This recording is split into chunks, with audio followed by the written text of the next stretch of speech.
अब जैसे पुण्यात्माओं ये त्योहार मनाए जाते हैं, एक भक्त कह रहा था, एक नहीं बहुत से ऐसे भक्त में मिलते हैं, एक दो याद रह जाता है। उसने बताया था जब दीक्षा लेने आए किसी भक्त के माध्यम से साथ आए वो, उन्होंने बताया जी हमने आज 10 वर्ष हो गए कोई त्योहार नहीं मना लिया। कारण क्या है कि कभी तो हमारा एक 5-4 मेरे चाचा ताऊ 5-6 भाई थे, उनमें कभी तो किसी की मृत्यु हो जाती है, किसी खास जवान की, कोई बहन विधवा हो जाती है या घर का सदस्य मर जाता है। हमने 10 वर्ष हो गए कोई त्योहार नहीं बना लिया। तो पुण्यात्माओं अब वो त्योहार क्यों नहीं मना रहे? और जिनके या बिजली ना गिरी है वो नाचें गाँव बकवाद करें, खाक त्योहार। यहाँ पर तो परमात्मा कहते हैं कि यदि आपको समर्थ की शरण मिल गई फिर तो यहाँ आप खुशी मना सकते हो, और वो खुशी भी राम नाम में, भक्ति में। आपका ये त्योहार है सत्संग में आना, परमात्मा की भक्ति करो, सेवा करो, सिमरन करो, दान करो जैसा आपके हाथ से छूटे। तो ये आपकी जो है ना त्योहार है। इसके अतिरिक्त आप क्या देखा दास ने, ये होली मनाते हैं। होली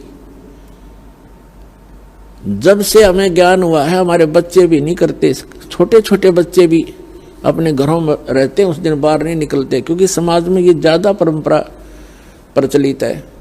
तो उस दिन क्या करेंगे, गंदा पानी, रेत, गाँव में मतलब बहुत बुरा हाल है, और लाल मुंह कर लेंगे बांदर की तरह, सारे दिन धक्के खांदे आंडे, और हम अपना बैठ कर भजन करें दरवाजा बंद करके। जैसे अब ये आएगी क्या नाम, पूर्णमासी रक्षाबंधन कहते हैं, सारी उल्टी परंपरा काल की। एक बहन बता रही थी जब दीक्षा ली उसने, और ये उसको ये सब मर्यादाएं बताएगी, सत्संग सुनाए जाते हैं। पहले थोड़ी संगत थी, 100, 200, 400 भक्त आ जाते थे, बैठ जाते थे, सब अब अपनी सुनाया करते थे मेरे पास बैठ के। तो एक बहन कह रही थी जी आप, पहली बार तो मैंने दुख हुआ था इस बात का जब ये सुना कि भाई रक्षाबंधन भी भाई का नहीं बांधना है। तो अब मुझे पता चला कि मैं रक्षाबंधन वाले दिन अपने भाई के रक्षा बांधने के लिए गई थी, रक्षाबंधन राखी बांधन खातिर गई थी, और मेरा भाई किसी कामवश मोटरसाइकिल पर गया हुआ था और उसकी इंतजार कर रही थी। अब क्या हुआ कि शाम के समय दुर्घटनाग्रस्त हो गया मेरा भाई, मृत्यु होगी, और उसका शव आया। ओए होए, अपने आत्माओं हम रक्षाबंधन किस लिए बांधते हैं भाई के, बहन, कि हमारी रक्षा करे। अब जब वो अपनी ही रक्षा नहीं कर सके, अब बहन की रक्षा कहां से कर देगा? जो रक्षा करने वाला है परमात्मा का रक्षाबंधन बांधो, और उसका रक्षाबंधन है पुण्यात्माओं, उसका नाम लो, उसकी शरण में आ जाओ। भाई की भी रक्षा और बहन की भी रक्षा, बच्चों की भी रक्षा, अपनी भी रक्षा, पति पत्नी की भी रक्षा। तो हम भूल चुके हैं इन परंपराओं में, परमात्मा को भूल गए और अपने ही इस मकड़ी वाले जाल में फंस कर जीवन नाश कर जाते हैं।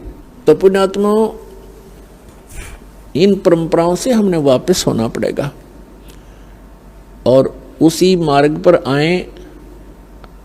हम जैसे सफर कर रहे हैं तो सफर के अंदर ज्यादा सामान लेकर के नहीं चला जा सकता। तो ये जितनी परंपराएं हैं ये हमने लाद रखी है बेमतलब की, इनसे हल्का होकर ही हम इस सफर पर सफल होंगे और इनको हटाना होगा। अब आप देखते हो कोई भी त्योहार है, 2 किलो मिठाई लेके कोई इधर भाग रहा है, कोई इधर भाग रहा है, और एक परंपरा बना दी कि इतना सामान तो उस दिन लेके जाना पड़ेगा। वो मिठाई, वो घेवर जो भी ले जाते हैं वो कैसा बनता है, इतनी जनता को एकदम कहाँ से लाएंगे? वो इतना खोआ मावा बना करके, सारा डुप्लीकेट माल, अड़ंगा खाना। तो पुण्यात्माओं पहले इस लोक में ये खुशी मनाने का स्थान नहीं है।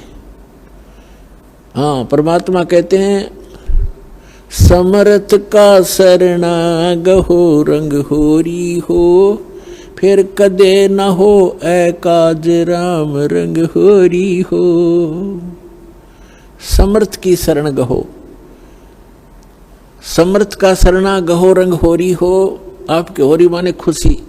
आपके घर में अगर खुशी मनानी है तो समर्थ की शरण में आ जाओ, आपका रोज होरी रहेगी। ये सत्संग में आना, ये आपकी होली है, यही आपकी दीपावली है और यही आपके सारे त्योहार हैं। कहते समर्थ का शरणा गहो रंग होरी हो, फिर कभू ना हो अकाज, कोई आपका बुरा नहीं होगा। राम रंग होरी हो, राम के नाम की या खुशी बनाओ। फिर तो इस प्रकार हमने इन अपनी मर्यादाओं को भी सीमित करना है और भक्ति तभी हमारी सफल होगी।